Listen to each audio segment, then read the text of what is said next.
Buenas noches con todos, bienvenidos a Voces en Acción, un podcast educativo creado por un grupo de estudiantes de la Universidad Fuerzas Armadas de la carrera de Educación Inicial en línea. Y hoy hablaremos sobre un tema fundamental, el derecho a la educación inicial en Ecuador y el rol que cumplen las políticas públicas para garantizarlo.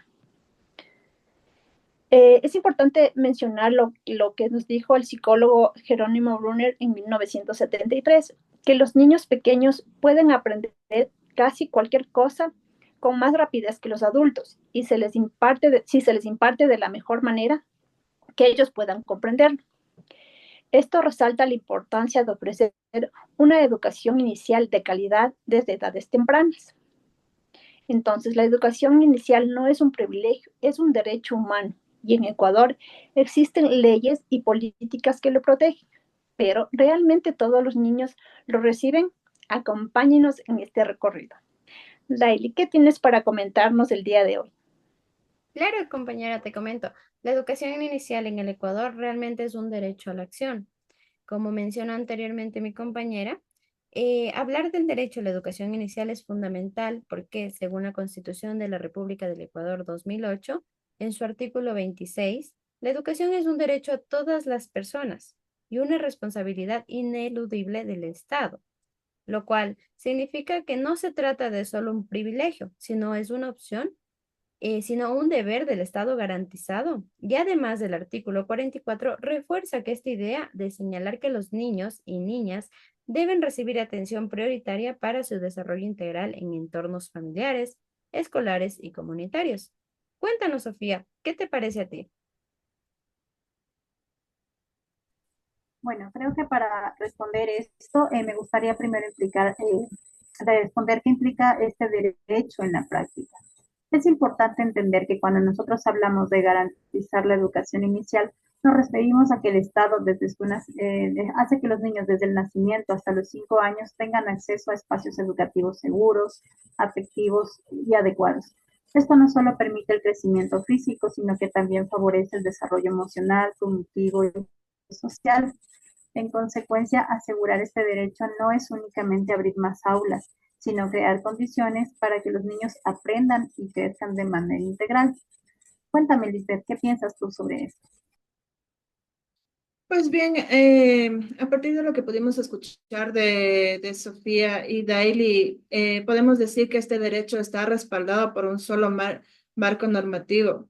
Por un lado, tenemos la Constitución del Ecuador y por otro, la Ley Orgánica de Educación Intercultural, que garantiza el acceso universal, la calidad educativa y la inclusión, y además el Código de la Niñez y Adolescencia, que establece que tanto el Estado y como las familias son responsables de vigilar el cumplimiento de estos derechos. Pero no podemos olvidar que Ecuador también forma parte de tratados internacionales como la Convención sobre los Derechos del Niño de la ONU desde 1989, lo que significa que este compromiso va más allá de lo nacional y tiene un alcance global.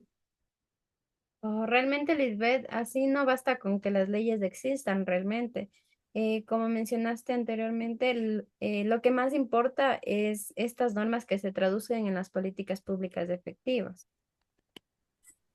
Por eso es clave entender qué son las políticas públicas educativas y son las acciones concretas que el Estado diseña para garantizar este derecho a la educación, especialmente para los grupos prioritarios como la primera infancia, de acuerdo a lo que dice Pineda Peña en el 2018. Un ejemplo de esto en el Ecuador es la misión Ternura. Esta forma parte del Plan Nacional que atiende a los niños desde la gestación hasta los 5 años de edad. Además, encontramos el Servicio de Atención Familiar para la Primera Infancia, SAFPI, dentro del Plan de Creación de Oportunidades del 2021 al 2025, que busca ver una educación inclusiva, diversa y de calidad desde los primeros años, de acuerdo a la Secretaría Nacional de Planificación en el 2021. Y de esta manera vemos que el Estado no solo reconoce el derecho en el papel, sino que lo materializa a través de programas.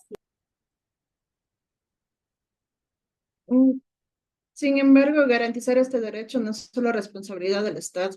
Aquí entra en juego el rol de la familia y la comunidad. Por un lado, las familias deben involucrarse activamente en el proceso educativo, eligiendo la modalidad que mejor se adapte a sus valores y denunciando cualquier vulneración de derechos.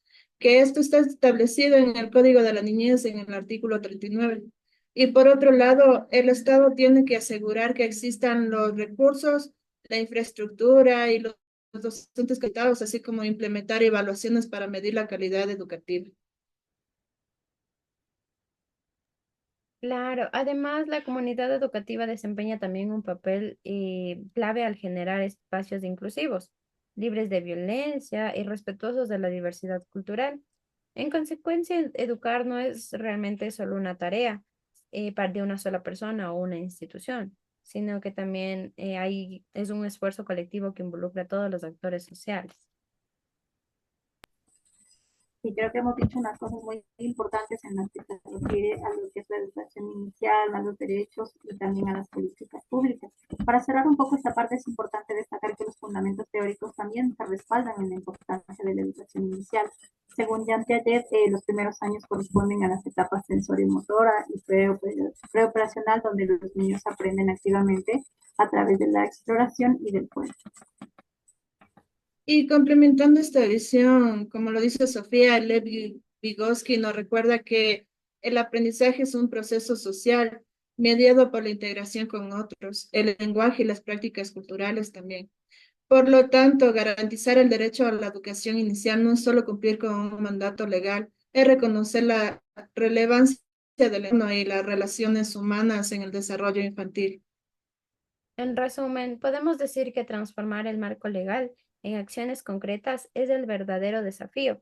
Solo así lograremos que todos los niños, sin importar su origen o situación, puedan ejercer plenamente su derecho en la educación inicial de calidad. Cuéntanos, Vanessa, con todo lo que nosotras te hablamos, ¿qué piensas tú?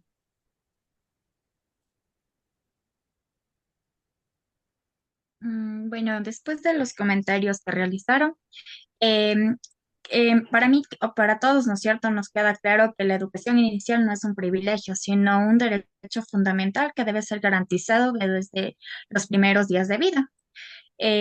Ecuador cuenta con un sistema legal consolidado y con políticas públicas que buscan asegurar este derecho, pero aún hay retos importantes que requieren ser trabajados. Como hemos visto, el rol del Estado, la familia y la comunidad es complementario y esencial, pero no basta como que existan leyes o programas, ya que se necesita compromiso, acción y supervisión para que todos los niños por igual puedan acceder a una educación inicial de calidad, inclusiva y respetuosa de su cultura.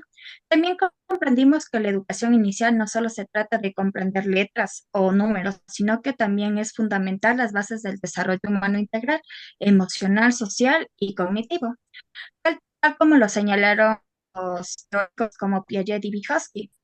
También tenemos una frase de Nelson Mandela, la que la educación es el arma más poderosa que puedes usar para cambiar el mundo. Muchas gracias, chicas. La información ha sido muy importante y relevante para las docentes y para las personas que nos estamos formando para.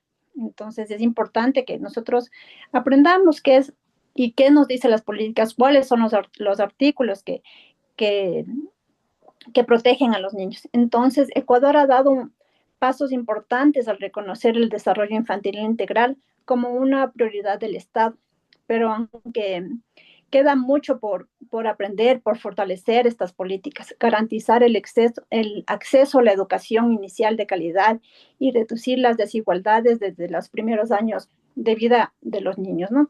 Entonces, nuevamente, gracias por acompañarnos. Recuerden que cuando apoyamos a la infancia, invertimos en el futuro. Hasta pronto.